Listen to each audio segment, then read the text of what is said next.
Ayan guys, so yun yung nagastos namin dun sa flight namin papuntang Cebu City. Bali travel and tour lang kami, nag-book lang kami dyan. Pero may dalawa kaming 2 days na free kasi na-rebook yung flight namin dyan.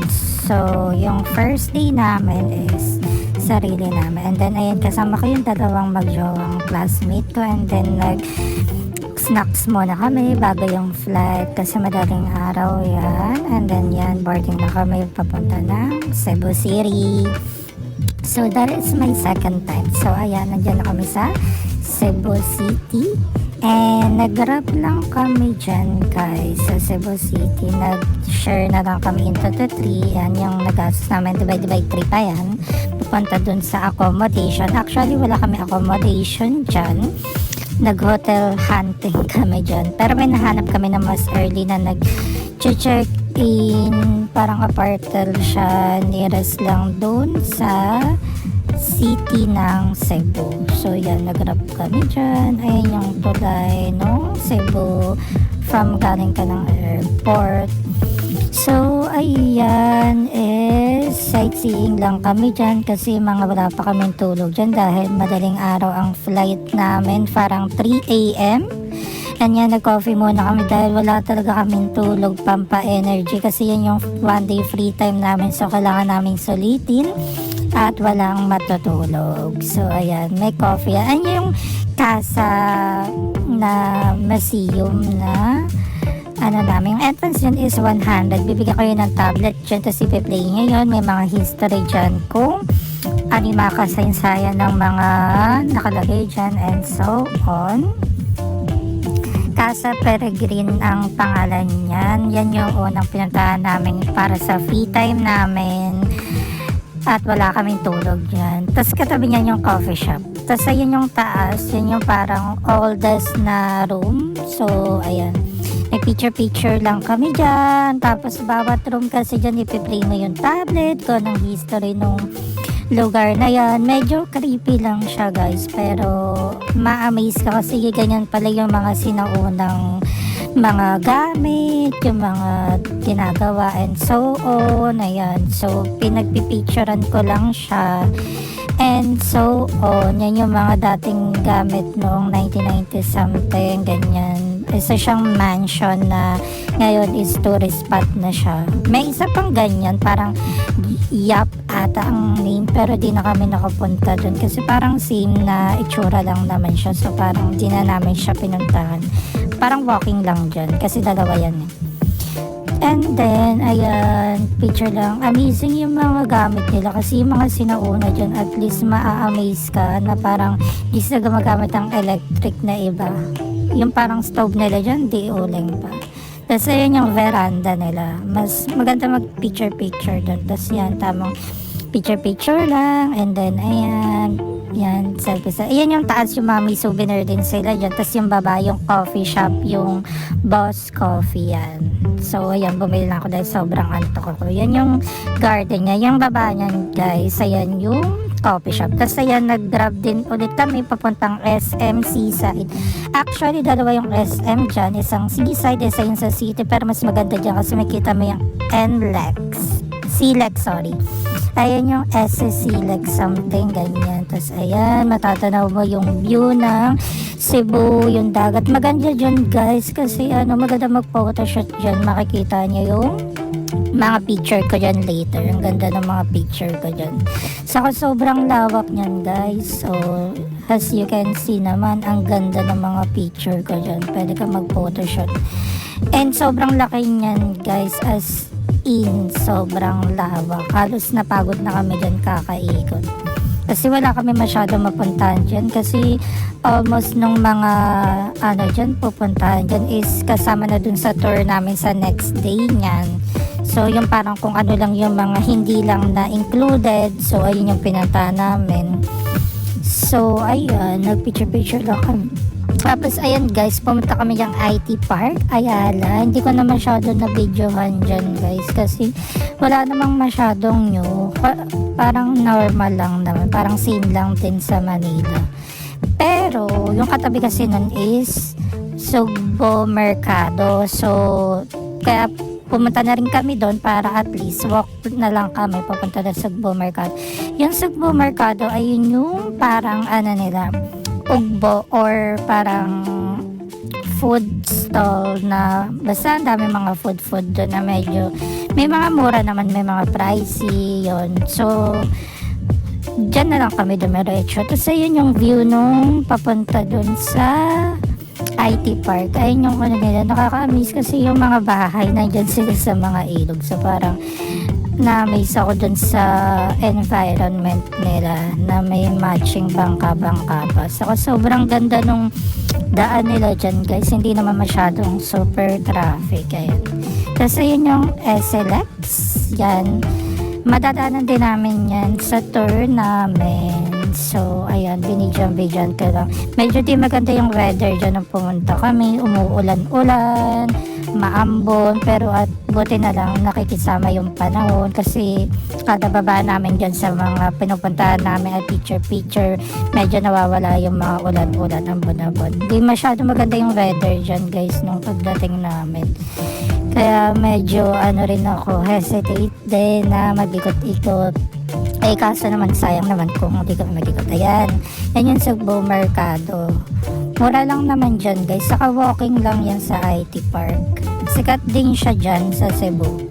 Ayan yung mga food namin na binili. And then yan yung T1 tour namin. Sinundo na kami ng tour guide namin papunta sa D1 tour. So papunta kami dun siya sa Siargao Garden. So ayun yung daan. Parang ano lang naman siya, parang atok or Baguio yung atake ng mga ano niya. Tapos yan yung kasama kong friend ko na college friend. And then yan yung entrance, Siargao Garden Pictorial. Ayan, maganda din dyan guys kasi ano, 100 yung entrance dyan. Saka maganda dyan guys sa loob kasi maganda siya pang photoshoot.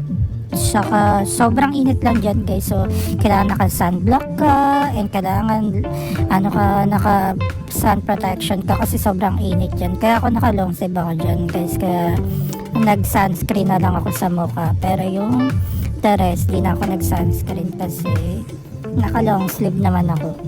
Maganda dyan guys kasi ano, parang photoshoot siya. Tapos parang iba-iba yung mga style niya. Ayan, yan yung mga parang kamay. Yan yung famous dyan na kamay na gold. Tapos yan yung mga parang bird tree.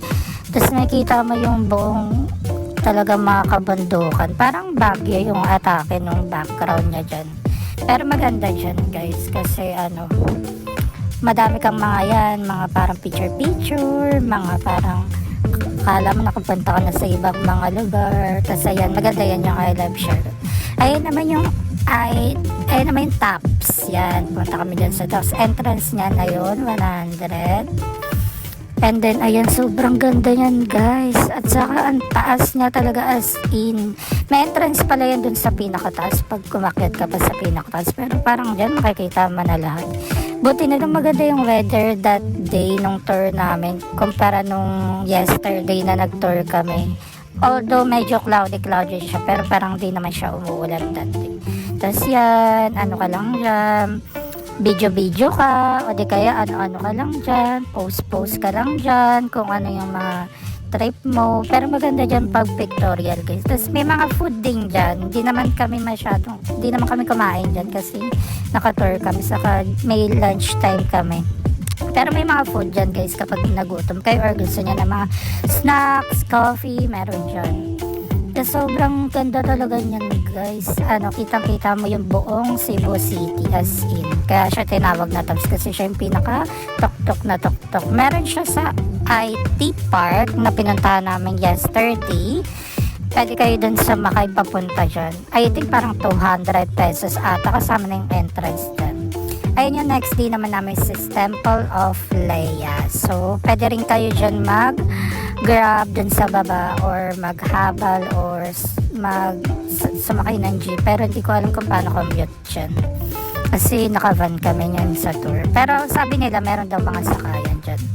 And ano lang siya, parang magkatabi lang siya sa tops. Tapos sobrang ganda dyan guys, as in. Alam mo yung parang nakapunta ka talaga dun sa ibang bansa na mansion ng atake talaga.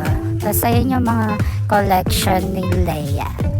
Siya ang asawa ng nagpagawa dyan. Nakalimutan ko na yung name.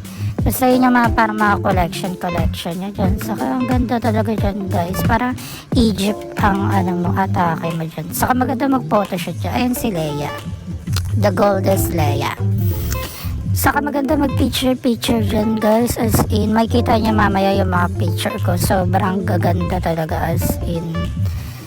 Tapos kailangan din naka-sunscreen kayo dyan kasi sobrang init dyan. Tapos that day na pumunta kami dyan, ang daming tao, kaya yung mga photos ko, yung iba inedit ko na kasi yung mga background, ang daming mga tao. Tapos ayan yung, yan guys, yung sa gilid niyan ng yun, sobrang ganda. Tapos ang ganun kumuha no. Next naman ay yung La Pression. So 100 yung entrance doon. Tapos consumable na yan guys. Pero medyo pricey yung mga dyan. Yung ice cream dyan parang dalawang scoop, 200 pesos ata 300. Tapos may mga pastries yun. Pero yung mga pastries mamor parang 100 pesos, ganun. Saka maganda dyan guys kasi naka-relax siya. Tapos ayan yung parang pinaka-photo booth something. Tapos ayan naman yung Tarsier Temple, parang Chinese temple. So, di naman kami dyan. Tapos ayan, dinaanan namin yan. Ayan yung Magellan Cross. Tapos katabi na yun yung church. Ayan. Pero di na rin naman, wala naman masyadong dyan, church lang siya.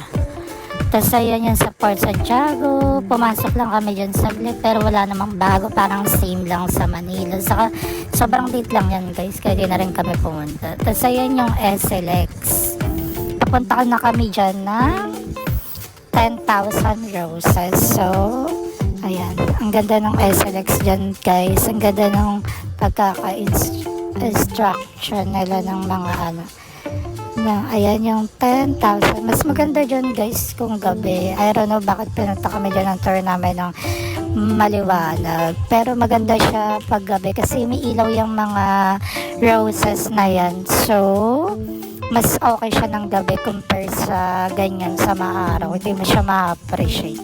Although maganda naman siya kasi white, pero hindi mo siya ma-appreciate, mas maganda siya pag gabi. Tapos yan, tapos na ang day 1 tour namin. Ayan na yung day tour. Mag-turtle na kami and snorkeling. So yan. Hindi ko alam kung magkano yung bayad dyan guys. Pero hindi naman masyadong pricey dyan. Para magre-rent lang kayo ng tour guide nyo dyan na magbabangka. Tapos mag-assist sa inyo. So yan yung kasama namin sila ate ng day 1 and day 2. Magkakasama ulit kami and solo na namin kasi lilima na lang kami. Tapos yan, sa turtle, bawal nyo pala hawakan yan guys, parang may multa dyan, I think 5,000, 10,000 something kasi nai-stress yung mga so hindi nyo siya pwedeng hawakan. Tapos na yung tour guide na yun, Diyos ko, dinukduk ako siya na akala ko matakin na akong mahawakan. Ayan yung sardines run, sobrang lalim dyan guys, as in.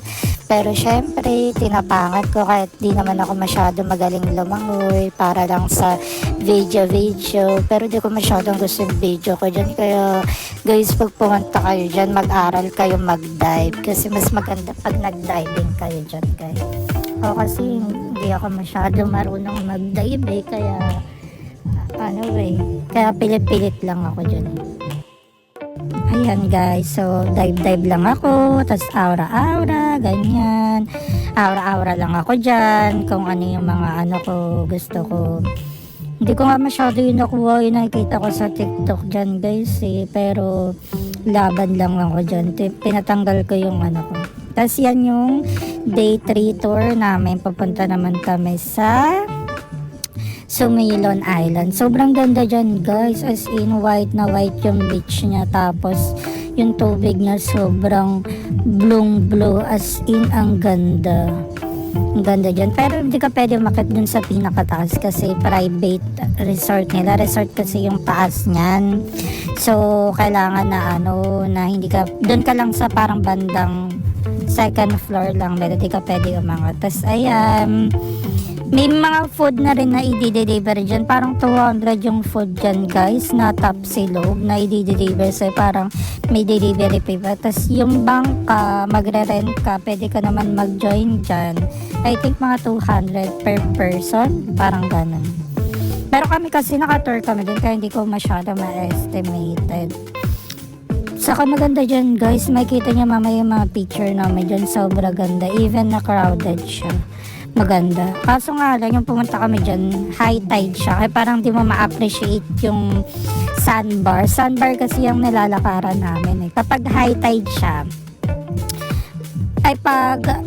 pag high tide siya, sobrang makikita mo yung sandbar talaga. Pero that day kasi na yan, low tide. Feel ko pag mga pumunta kayo ng tanghali or hapon, kasi yan maaga kami pumunta yan, parang maaga, parang 7 something, ganun.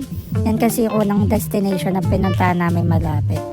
Tapos yan, aura-aura lang kami. Yan, hanggang dyan lang kayo guys. Hindi kayo pwede makadun sa pinakataas kasi private resort siya. Tapos yan, inedit ko na lang yan guys, yung tinanggal ko yung mga tao sa likod kasi sobrang crowded niya as in. Ang daming people in the world na naka-background dyan. Kaya pinagtatanggal ko para maganda yung mga shot natin dyan, diba? O, yun naman yung mga ano. Tapos ayan, pabalik na kami dun sa pupuntahan namin destination. Kasi tapos na kami, parang 1 hour lang kami. Ayun yung second Tumilason Falls. Ayan, sasakay kayo ng motor, kasama naman yung sa tour, pero alam ko magbabayad ka dyan if hindi, pag DIY kayo. Pero malapit ka nyan guys sa ibang mga turista dyan, ilalakad lang dyan. Ayan, 50 pesos yung entrance dyan kapag magbabayad kayo. Malapit lang yan guys, kahit lakaran nyo lang. Ayan, kasi ibang mga turista ka nilalakad yan. Tapos ayan guys, sobrang ganda yan as in. Ayan o, tignan nyo naman. Tapos may mga nagbibideo pala dyan guys, babayaran nyo siya. Yung mga parang tip-tip lang ganon, yung mga taga-dyan dyan nagbibideo. Saka maganda yung video nila sa akin guys, saka yung picture. Kaya pag magtitip ka dyan, maganda guys. As in, magpa-video kayo. Mamaya makikita nyo yung video ko dyan, ang ganda. Tumalog Waterfalls pala yan. Tapos pwede kayo dyan guys yung ibababad nyo yung paa nyo, tapos kakainin ng mga dead skin nyo ng mga isda. Meron dyan dun sa part ng ewan ko na videohan ko. Basta dun lang sa bandang bungad. Tapos di ako masyadong lumangoy na dyan kasi wala na ako masyadong pang swimming. Saka ayoko na kasi yung basa kasi puro mga land tour na kami yan. Kaya hindi na ako masyado nagbasa-basa yan. Ayun yung picture sa akin ni kuya yan. Bibigyan niya lang siya ng tip. Diba? Ang ganda ng mga kuha niya sa akin. O, tingnan nyo naman yung video sa akin guys. Diba? Even na madaming ang tao, nakakainis. Pero ang ganda ng pag-video niya sa akin dyan. With matching hangin-hangin affection pa, diba? O. Tapos tuturuan niya kayo kung paano kayo mag-post. Pag di kayo, ayun yung sasabi sa inyo guys. Yan, sardines na mamalili tayo sa may mamalaking isda dyan, nagugulat ako eh. Pero ang sarap, nakaka-relax siya. Kakainin yung mga dead skin mo. Kasi yan. At sa third wheel, kasama ko yung dalawang magjowa kong classmate and college.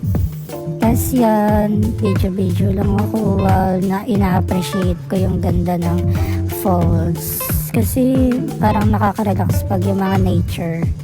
Nakita mo yung mga nature na background and so on. So, ayan, ina-appreciate ko lang. Ang daming ang tao nga dyan guys. Kahit parang Monday na ata kami dyan.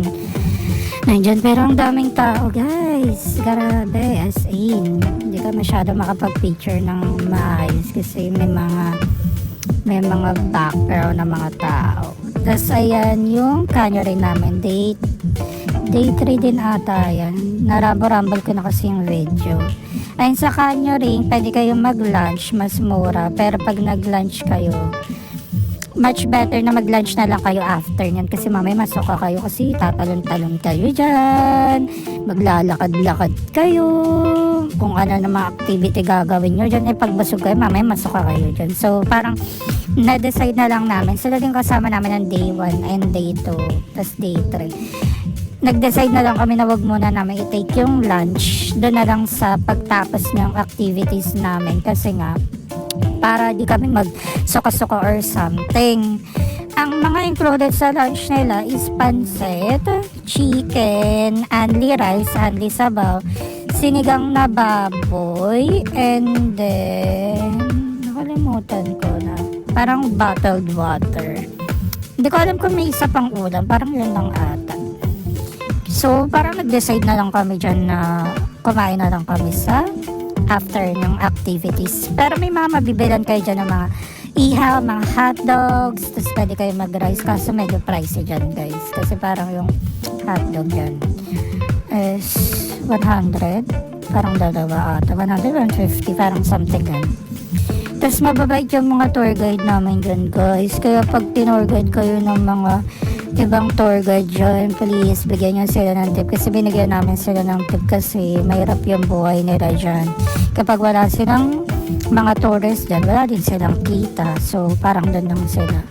Saka grabe yung effort nila dyan, sobrang bait. Di ko lang kasi nakuha yung mga pangalan ng mga tour guide namin dyan na i-recommend ko sana sila sa inyo, kasi sobrang bait nila guys, as in ultimo pag start namin, ginaguide kami, ang gagaling nila kumuha ng videos, kung paano yung post, tas mga jokers, hindi ka maboboring, talagang log trip talaga kayo, tas may kalokohang mga ginagawa, kaya parang hindi ka maboboring. Bali yung ano pala dyan guys, reminder ko lang is, dapat yung nakaano kayo dyan, naka aqua shoes, yung aqua shoes na dapat yung matibay, kasi mga matutusok yan, mga bato-bato. Tapos dapat kompleto kayo sa tulog niyan, hindi kayo puyat, kasi talagang bakbakan yan. And then dapat ano kayo, nag-stretching kayo dyan, kasi talagang hiking plus langoy plus activities na talon-talon talaga kayo dyan, kaya may waiver kasi dyan guys, so kailangan kayo healthy or good condition kayo, kasi 3 to 4 hours yan guys ang activity na yan, talagang bakbakan talaga yan, kaya dapat na ready kayo, and dapat na yung condition ng body nyo is okay. Kasi yun, video na kami dyan. Nalobat na nga yung isang phone ng friend na kasama namin dyan sa tour, kasi nga sa kanya na lahat ng video and photos. Kasi yun, picture lang kami, video, kung ilang na kami, ilang kilometro na kami or something. Ayan, tapos tuturuan kayo nila mag-picture, kung paano, mag-video. Ang saya dyan guys, as in, yan yung best experience ko ever, kasi sobrang saya. Kaya, ayan yung recommended ko sa inyo pag nag-Cebu City kayo. Mag-try kayo dyan guys, sobrang saya. And much better na mas madami kayo para mas masaya. Kasi kami dyan talagang na-enjoy ko talaga yung tawanan talaga kami. Kahit mga pagod, talagang in-enjoy talaga namin. Dahil sinulit talaga namin yung 2,000 plus. Pero enjoy naman sobra, as in. Grabe, yan talaga yung the best Cebu experience ko dyan. Ang saya dyan. Saka ang babait ng mga tour guide namin dyan, as in. Tapos yan, mag-ano kayo, maglalambi-lambitin kayo. Tapos ayan, video, langoy. Ayan, picture kami nila kuya, kung saan yung mga malalalim na part. Tapos yan yung iba siya nagbibideo niya, ng galing. Ito naman yung mga video niya dyan. Tapos human drone shot human drone shot kami ng mga friend ko, yung dalawang magjawang friend ko. Diba? May mga watching, kaway-kaway pa at balyahan kami. Ayan, picture namin sa third wheel. So, ayan yung mga ganap namin dyan sa Kawasan. Ayan, may mga first level, second level, tapos third level. May mga level kasi siya guys. Ayan, parang dyan na kami sa dulong part. Malapit na kami dyan. Parang pauwi na kami dyan sa falls na yan. Ayan yung last part ng mga picture namin. Saka magaganda yung mga picture namin dyan guys. As in, saka sobrang saya. Grabe, yan yung best experience ko. Ever. Saka malamig yung tubig dyan guys. Ang sarap. Tapos ang ganda ng tubig nila, as in crystal clear talaga. As in, ayun yung naglalakad kami, hiking. Ayan, kasi may hiking dyan. Pero, di naman masyado nakakapagod dyan, guys. Kasi yung hiking nila, parang mga beginner lang. Di naman yung talagang matetarak na talagang ano kayo, ano kayo, ang tawag dito, talagang gagapang-gapang kayo, dudulas-dulas, ganun. Kasi yung parang dadaanan nyo dyan is parang ganyan gawa na parang may mga hagdan na, may mga safety talaga na hawakan kayo. Hindi unlike nung talagang wala talaga kayong parang support, ganun, diba? Kasi yung mga ibang bundok talaga, walang support talagang nakaano kayo.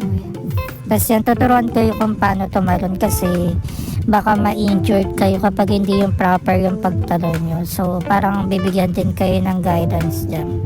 Saka bago naman kayo dyan mag-start, may orientation naman dyan kung anong mga gagawin nyo, kung anong mga dapat nyong anuhin, activities and so on. Ayun. May mga ano naman dyan, mga guide step bago kayo mag-start dyan. Tapos yan, tinan nyo naman, papasok-pasok pa kayo dyan sa mga parang butas-butas or something. So, talagang dapat ano kayo dyan. And much better nga, dapat di kayo naka-shorts dyan kasi parang naka-leggings kayo or something. Kasi mamaya magasgasan kayo. Kasi tingnan nyo naman yung ginagawa namin dyan. Mga talagang magpapapasok-pasok ka or gapang-gapang. Saka ano pala dyan guys, kapag wala kayong mga aqua shoes, meron silang pinapabaro na aqua shoes nila dun. Pero free lang yun, wala namang bayad. So pwede nyo rin yung gamitin. And ayan, yan yung mga activity, dudulas kayo ng ganyan. Tingnan naman, muntik na ako tumama din sa bato. Mga boys buhay. Ayan, tatalong kayo sa pinakamataas. Sobrang taas yan guys. Talagang ano lang ako, in-enjoy ko na lang talaga. In-enjoy ko na lang ang buhay. At natanggal pa ngayon yung helmet ko dyan guys. Sobrang luwag. Kaya parang pinalitan na lang ni kuya nung mga iba-iba. Ayan na, nag-violet na yung helmet ko. Kasi nga natatanggal. Parang may sira. So ay pinapalit na ni kuya. Kailangan kasi ano ka na dyan uniform, parang green, red, ganun. Kasi may by uniform yun para malaman nila kung sino yung mga ano nila, mga tour guide nila or sino yung hindi. Kaya parang by coloring kayo dyan. Tapos ayun, ang saya kasi ano kayo, tatalan-talaw na yun, sinipa ko ni kuya kasi sisipa-sipahin na yan.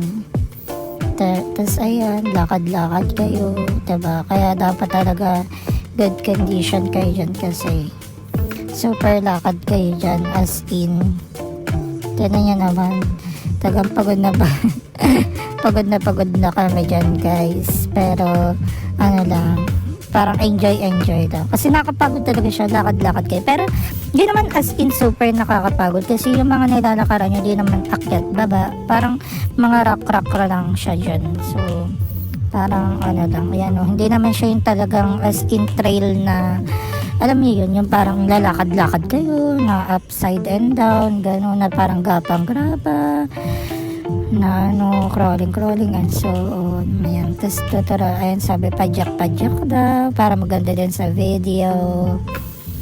Diba, ang ganda namin dyan guys store tapos hawak-hawak ka lang daw walang bibitaw tuturuan kayo ng mga gagawin nyo dyan na mga parang eksena nyo dyan para maganda yung mga videos and photos nyo diba, tapos ayaw pa nga namin umangat dyan kasi sabi padyak lang daw pero mababaw na yan dyan guys tapos ayan, papasok kayo dyan sa butas. Parang palawan din ang atake niya, koron ganun. Kasi diba ganyan sa koron. Ayan, papasok kayo dyan sa butas, isa-isa, ganyan. Tingnan na naman yung mga ginagawa namin dyan. Tapos may mga instruction pa dyan si kuya kasi para maganda yung video. Parang sisisid nga kayo dyan, papasok Tingnan naman yung mga naman dyan, adventure namin. Diba? Tapos parang may instruction kayo doon daw kayo sa gilid yan. May instruction kasi dyan si kuya kung paano yung gagawin niya tapos din naman yung friend ko Sabi ni kuya, ano, dagamit yung helmet sa kanya kasi nauntog siya dun ng ilang beses eh. Dun sa ilalim. Yan, tapos sunod-sunod kami dyan lalabas. Tapos yung jowa ng kaibigan ko is meron siyang GoPro, kaya maganda rin yung mga video na. Tapos tingnan nyo naman guys, diba? Ang ganda, talagang nagkikristal clear talaga yung tubig. So sobrang ganda, sobrang liwanag. Pero malalim dyan guys, as in. Yung ibang part malalim, yung iba mababaw. Kaya talagang naka-life vest kami dyan. Tapos dyan sa part ng gilid na yan guys, maganda kasi ano siya, parang alam mo yung sa mga koron, ganun yung mga atake ng mga bato-bato nila dyan. Parang may mga crystal kasi yung mga bato nila dyan. Hindi lang basta-basta siya eh. Kaya yan. May mga picture din kami pero parang picture lang naman dyan. Isa lang ata. Kasi yung parang meron dyan sa gilid na maganda siya. Tapos yan, pagpagod na kami, inatak na lang kami ni kuya kasi nakakapagod talaga dyan guys. Tingnan mo naman kung ano mga pinaggagawa namin. Kaya minsan nahatak na lang kami, tapos duktong-duktong na lang ganun. Ayan, hatakan ka na lang ni kuya, tapos duktong-duktong na lang kayo. May part dyan na mababaw, kaya nahatak na lang kami. Saka maganda yung weather namin dyan guys kasi hindi siya mainit. Umaambon-ambon siya, tapos mawawala, tapos cloudy, ganun. Pero nung papunta kami dyan guys, sobrang ulan, kaya parang kami, ala, bakit ganyan? Pangit siguro pag umuulan. Pero nung nag-start na kami dyan mag-trail, hindi na siya umuulan. Cloudy na lang, tapos ambon-ambon, tapos cloudy, kasi gano'n naman tayo pagbundok. Tapos sa inyo mga picture namin, mga kuha ni kuya, magaganda sila mag-picture dyan. Tapos parang tuturuan kayo kung paano mag-posing, ganun.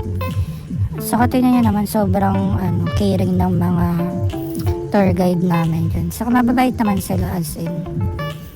Grabe pagod namin dyan guys. Tingnan nyo naman, ayun yung patapos na kami.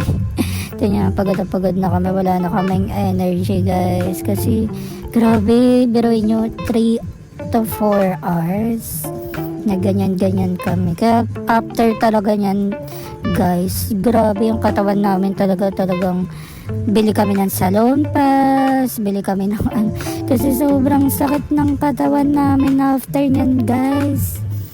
Dahil biruin mo 3 to 4 hours ba naman kami kung ano mga pinaggagawa namin dyan.